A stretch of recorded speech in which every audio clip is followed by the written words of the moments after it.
It's not something that I feel like I'm doing, it's something that I'm carrying on. It belongs to everybody. All of those teachings, all of those things are inside of us. Me doing this kind of thing, or anybody else who's doing any kind of traditional work or crafts, is helping the younger people see that and say, hey, I can do this too, and it's just going to be passing on and passing on and passing on the traditions and crafts. And I think that's probably one of the most important things. My name's Dave. My real name's Karonhiaktatie. I teach at Kahnawà Survival School for 30 years, or have taught there, and I'm getting ready to retire. It's my last hurrah.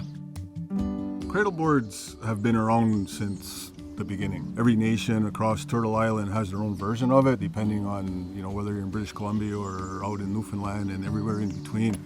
Every nation has their own design. In a cradleboard, the baby is standing up, leaning against a tree, watching the women work, and being bundled up, safe and comfortable, being fresh out of the womb. They're used to that, and it's a safe place. But they're also watching to see what's going on in their life rather than reaching out and touching, but seeing and understanding before that even happens. So I usually use white pine for the back and for the footboard.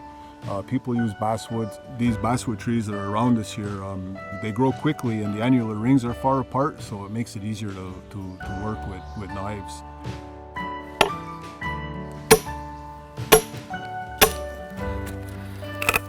When you look at the annular rings, this is really nice because they're running really straight and parallel to the surface. So I'll be able to get a couple of nice roll bars out of this piece. It's easy to just go somewhere and buy things these days, but to start from the beginning of harvesting a tree, creating the pieces that you need, putting like love, care, effort, positive energy into the project, that energy is important. I like to work from the natural world, take inspiration from the natural world. I love birds, butterflies, dragonflies, I love plants. Am I an artist? I guess it depends on who you ask. I found that I've become my own worst critic.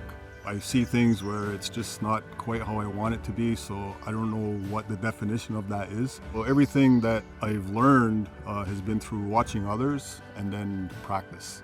I need to get one step farther. I need to be a little bit better, because there's so many great artists and craftspeople in our community.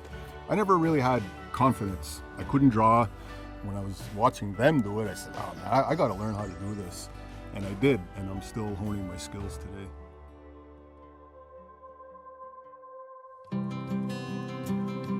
Teaching started as a job.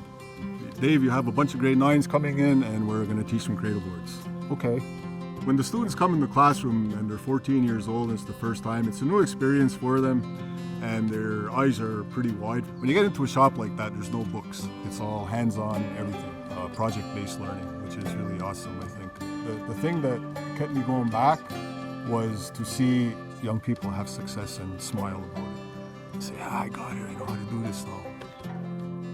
Making cradleboards, crafts, beadwork, the people who have the skill and teach it, it becomes transferable. Everything we've ever done has been for the 7 generations, for the faces unborn, the faces that aren't here yet. Because the knowledge holders, if I'm considered one of those, we're not here forever. Our children need to know how to carry things on, and they can't do it alone. Some people sing, some people carve, some people dance, right? Some are storytellers. If we can pool all of this energy and knowledge together, it just benefits our children. We always have to look out for the future, and that's something that had been not forgotten but put away, I think. And there's a lot more people now in our communities across Turtle Island who are feeling safer to carry that out now, because our responsibilities are towards our young ones. It always has been.